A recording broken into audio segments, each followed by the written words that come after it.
Mayor Brocato is the 10th mayor of Hoover, and he feels it is a tremendous honor to represent this great city and the citizens and you who make up the community. Let's receive him now as he comes with a warm welcoming of applause. Mayor Brocato.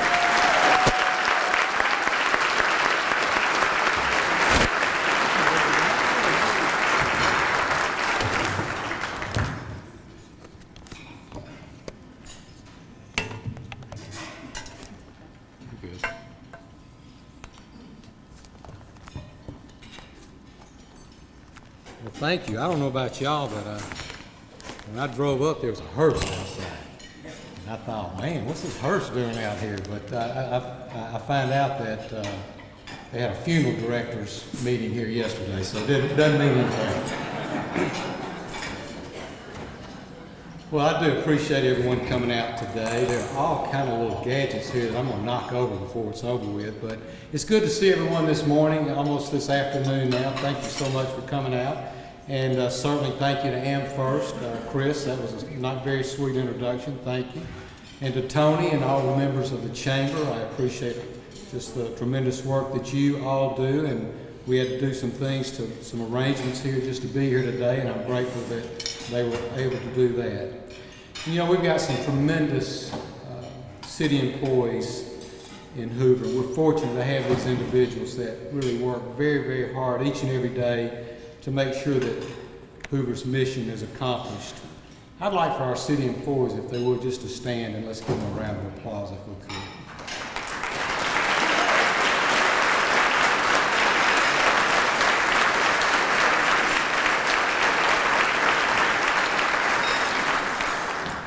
And our many city board members, they are all volunteer citizens. They take on many difficult challenges and tasks each and every year, and they too are there to make sure that we have a great city and that the quality of life is met, and do a wonderful job. I'd like, if you serve on a board in Hoover, would you stand for us today as well?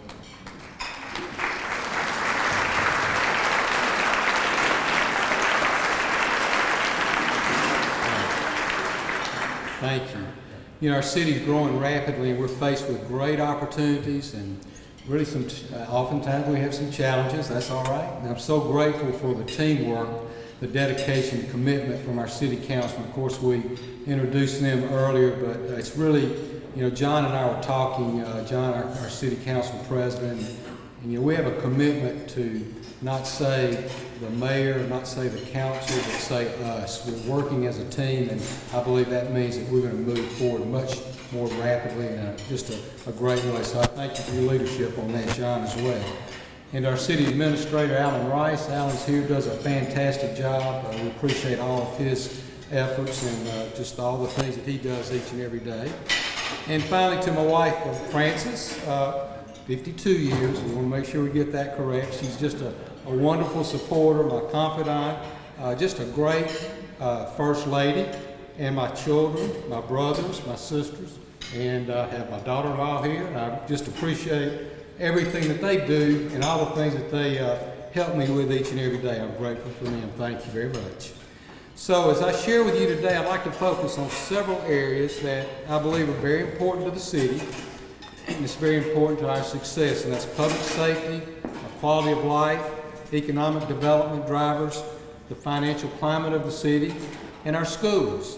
And so as I look back on the efforts of 2022 and look ahead to 2023, I just was kind of reflecting back on some of my priorities when I first ran for mayor. And I ran on the issues of providing a strong support for our incredible school system. I ran on the principles of running good government, making sure that we are efficient and transparent to you, who are our biggest stakeholders. And I promised a strong commitment to public safety, and I spoke of working to bring more science and technology-based businesses to our city to counterbalance our retail segment. So as we reflect back, and I reflect back, I was reminded of what I felt was important at that time, and to be frank, I still stand and support those key areas even today. So we've accomplished a great deal over the past 6 years, and so much effort was done in laying the groundwork for the successes that we've had, and for those that we just see right on the horizon. We've accomplished a lot, and we still have a lot more to accomplish. So today I invite you to join me as we reflect on 2022 and take a glimpse at what we are doing in 2023. So let's start with public safety, because let's be honest, our city was founded on public safety, and if your residents aren't safe, then it's hard to do much more. I keep hearing something. What I hear? Okay, we're good. Hoover was a city built on public safety. Many of the mayors that we've had over the past 50 years have come from a public safety background. One of my first goals when I took office was for our fire and police department to receive national accreditation. It's easy to say you're the best, but I wanted our departments to be measured and evaluated by national standards that tested our policies and procedures. This requires departments to go through a rigorous, tedious period of self-assessment and goal setting.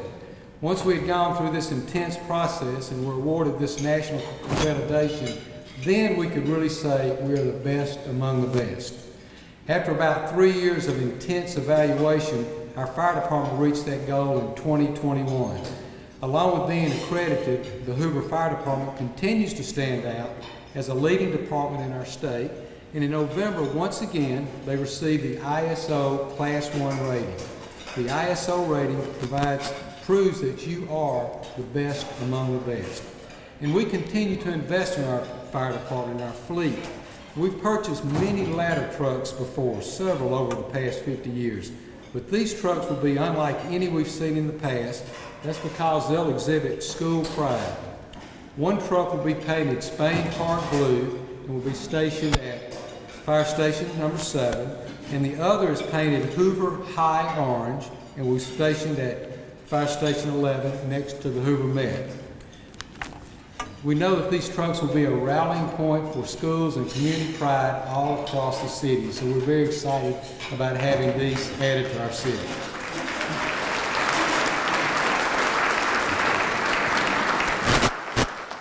Hoover's first fire station is housed in an alley behind Green Valley Drug, and it's been there since 1960. It was built by our volunteers. We're happy to announce that the city has purchased property that will allow us to build a new modern fire station, number 1, on Highway 31, directly in front of Green Valley Drugs. That's coming very, very soon. You know, for the past 3 years, the Hoover Police Department has been working on their accreditation. And just 2 months ago, they also achieved national accreditation, one of only about 15 cities in the state to do so. I'm so proud of the men and women that serve our city as police officers, and they truly put their lives on the line every time they put on that uniform. They do this so you and I can live in safety. Adopting best practices and providing state-of-the-art training will give our officers the tools that they need to do their jobs in a safe and professional manner.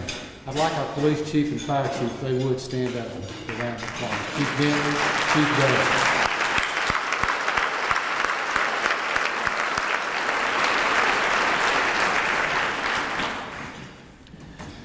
Quality of life, I started saying how important public safety is to the viability of a city. In the same vein, the quality of life is just as important to the vitality of a city. That encompasses so many areas, including our excellent library, our sidewalks, the parks that we provide, our recreation programs, so many different things. But it's not enough to have those things in place. We also need systems to monitor how our programs are doing in terms of meeting the needs of those who live and visit our city. It's for this reason we're thrilled when Signature Homes, a great corporate citizen, offered to partner with us to develop the city's first Parks and Public Spaces Comprehensive Plan. This public-private partnership will allow us to catalog all of our recreational amenities for the purposes of sharing with our citizens the recreational opportunities, and to market these fantastic assets that will draw people to our city. We continue to reinvest in our current parks, and when opportunities arise, we purchase new land to add to our amenities, especially if that land is along the Cahaba River. I want you to think about this. If you want to go jogging, biking, hiking, canoeing, kayaking, fishing, swimming, weightlifting, dancing, yoga, Pilates, disc golfing, birding, rappelling, rock climbing, wall climbing, All sports with a ball, including cricket and pickleball, golf, archery, and a rifle range. Did I leave anything out? You can do it right here in Hoover. We're very proud to have those things.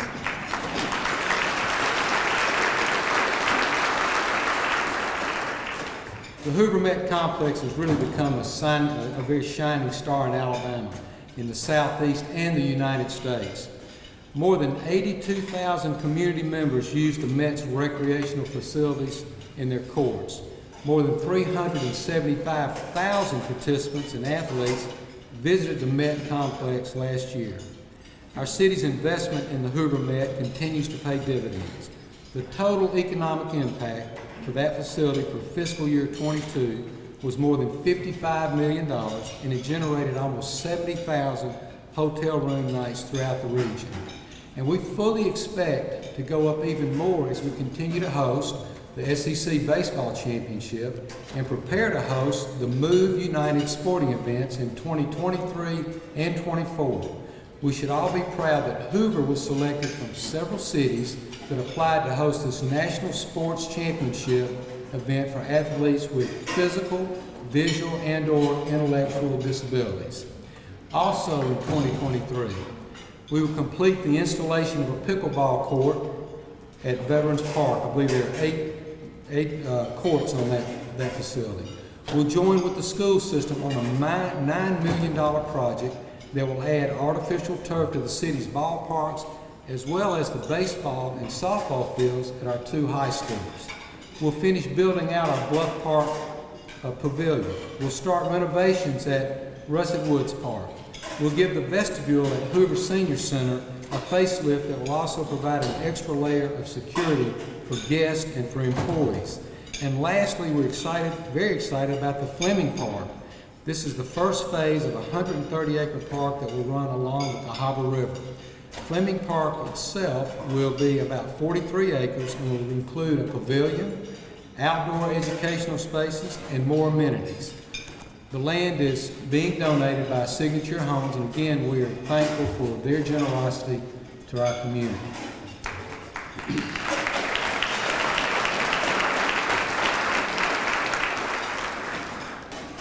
The Hoover Library continues to thrive and be a bright spot for our community, bringing outstanding types of services to all who visit. From internationally acclaimed authors presented at our annual Southern Voices like Steve Berry, to Grammy Award-winning artists like Manhattan Transfer at the Library Theater. Amanda Board and her staff do a fabulous job bringing world-class entertainment to the Hoover Library. And listen to this, in May, the Hoover Library was named as one of the 5 best cities in the nation for book lovers. Such smart people in Hoover.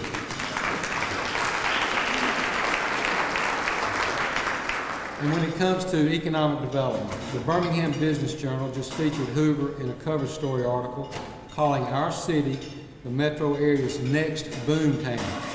And the recognition is not without good reason. We've created a quality of life advantage by investing in ourselves.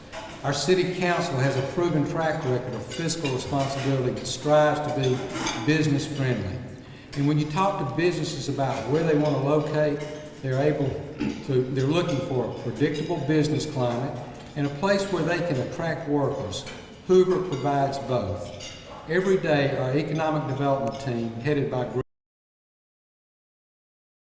Greg Knighton, works tirelessly to create and nurture an environment that supports our business community. Thank you very much, Greg.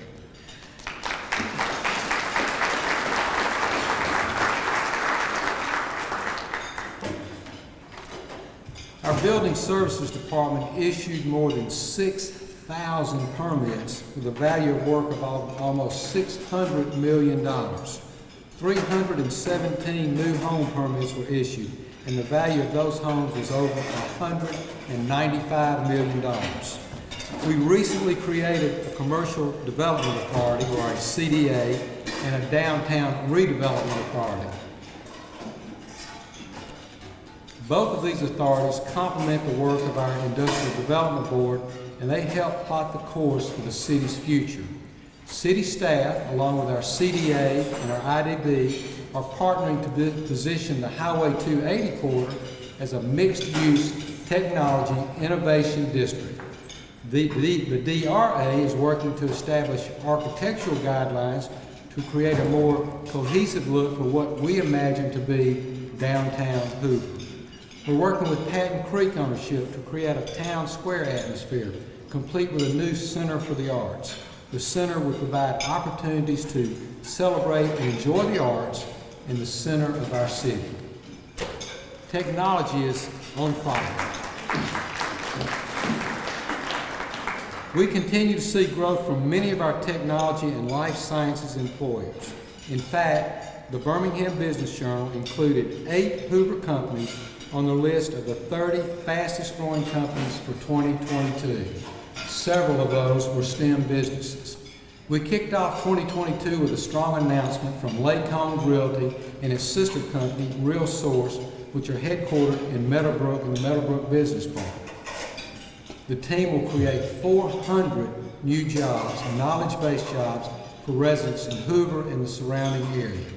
Also last year, we welcomed Civitan International, which has 30,000 members worldwide, and it moved its headquarters to the Meadowbrook Business Park. McLeod Software has more than 675 employees and continues to grow. And Revere Control System is growing its headquarters at Exit 10 off of I-459, where they design, engineer, and fabricate control systems for utilities, manufacturers, and others. They're adding some 50 new jobs.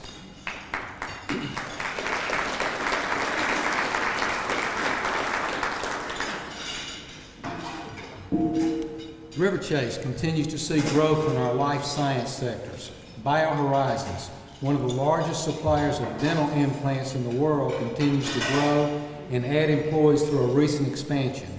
And let me spend just a moment telling you about BioCryst Pharmaceuticals, which is a commercial stage biotech company whose drug discovery center is right here in the city of Hoover. Their mission is to develop and advance novel therapeutics for patients with rare and serious diseases. These conditions are often lifelong and many are terminal.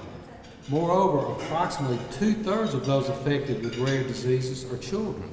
I'm so proud of the 2 FDA-approved pharmaceuticals that BioCryst has developed and the continued research for more life-saving, life-changing medicines that is occurring right here in Hoover. I'd like to ask members of the BioCryst team to please stand up, including Anna Reyes, Sherry Hyatt, and Kara Davis. Ladies, would you stand and let us recognize you?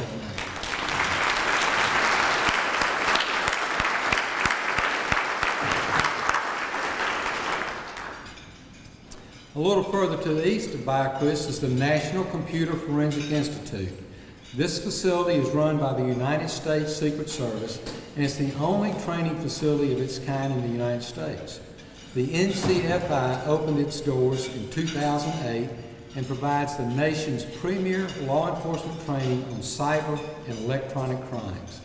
As cyber threats to the critical sectors such as healthcare, finance, banking, and energy continues to grow, it's evident that expanding the NCFI facility is critical. A large expansion of the facility occurred in the fall of 2022.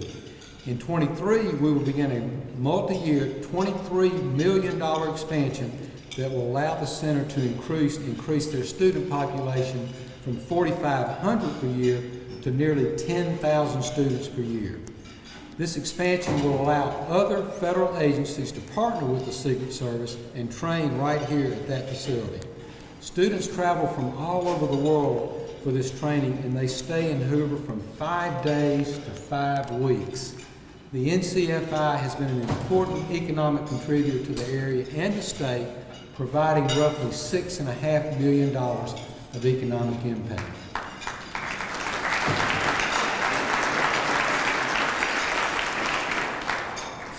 We will continue to work hard to attract the STEM, life sciences types of businesses, but that will not be our only focus.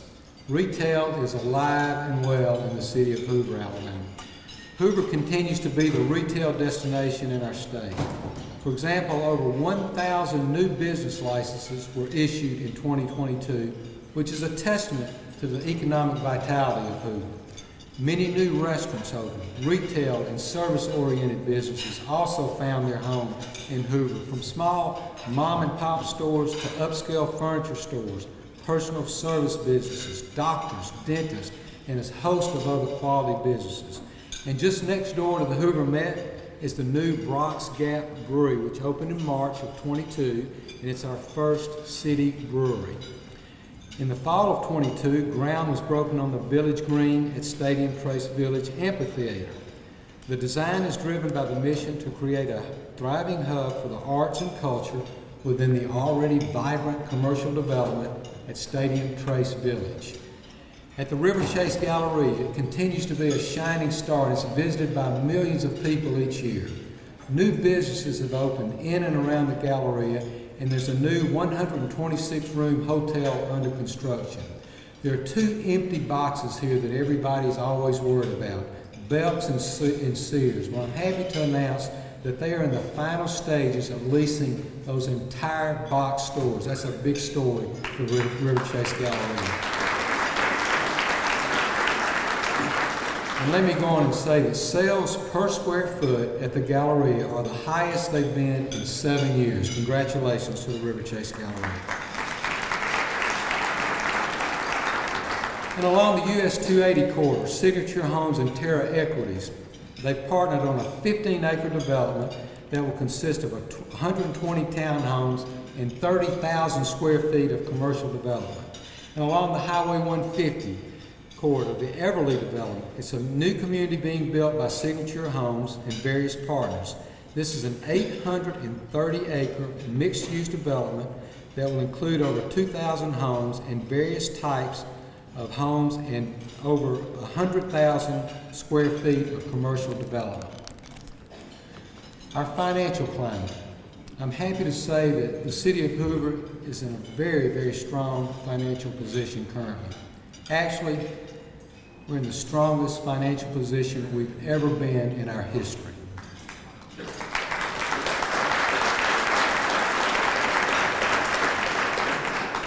Our City Council has been incredibly generous in providing outstanding and above-market benefits and compensation to our employees. Because we had an exceptional fiscal year in 2021, we were able to invest an additional $30 million to increase our interest revenue. We've worked with our City Council to create a resolution that establishes a 6-month general fund reserve requirement and establishes a budget stabilization fund. Both measures protect budgets for any emergencies or economic downturns that may occur. And lastly, I'm proud to report that last year the City of Hoover received the Certificate of Achievement for Excellence in Financial Reporting. This is a special honor, and I extend my congratulations to our CFO, Tina Bolt, and to our entire finance department on a job well done. Tina?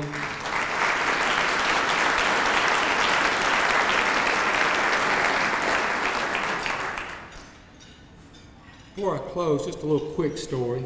Our school system is why young families continue to move to Hoover. COVID took a toll on our school system. It took a toll on our students. Educating children was incredibly challenging, and many just could not keep up. Yet this past year, the Hoover school system received an A rating on all 16 schools. This was achieved by only 6 school systems in the state. Dr. Fowler, where are you? Congratulations, sir.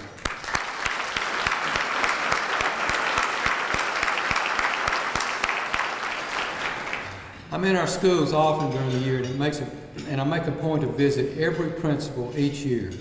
They're some of the most outstanding people I've ever met, and they're passionate about our children and their education. Our schools are changing young people's lives. If you want to be a doctor, an attorney, a teacher, a craftsman, you want to be an astronaut, a firefighter, a paramedic, or just about anything you have your heart set on, Hoover Schools will prepare you. One example is when we were dealing with COVID. I can't tell you how many Hoover Spain Park graduates who are now physicians and well-respected scientists all over the country called in to share their expertise. And let me share one other example with you. We all know about the great work taking place at the River Chase Career Connection Centers called RC3. That includes the Fire Academy, which is preparing the next generation of firefighters and paramedics. The benefits of that program could not have been more obvious in this past mid-September. One Friday afternoon, Dr. Fowler, did we clear this with you first? I hope we did. One Friday afternoon, Dr. Fowler, our superintendent, was headed home when he was involved in an accident. The Rocky Ridge Fire Department quickly responded to the scene, and when they arrived, paramedics checked him out, and they advised Dr. Fowler to go to the hospital for further evaluation. So as he was sitting on the stretcher, a young man placed his hand on Dr. Fowler's shoulder and said, "You'll be fine. We'll take care of you." Turns out that young man was a 2022 graduate of Hoover High School and RC3 Academy, and he's here today. Jeremiah Murray, would you please stand up?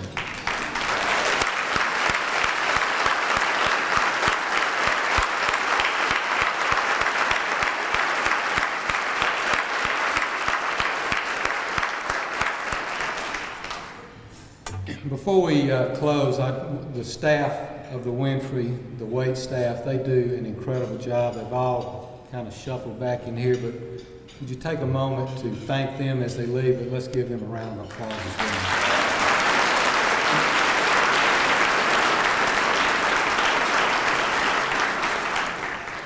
So in closing, Hoover's been a great place to live since it was founded in the 60s, and it's getting better. That's why we've grown. We're no longer a bedroom community. We're quickly approaching 100,000 residents. We're an economic engine for the region and for the state. We will not rest on our laurels. We are planning and investing in the future to make sure we're a great place to live for the next generation, so that our kids and our grandkids have economic opportunities and choose to continue to call Hoover home. Thank you very much.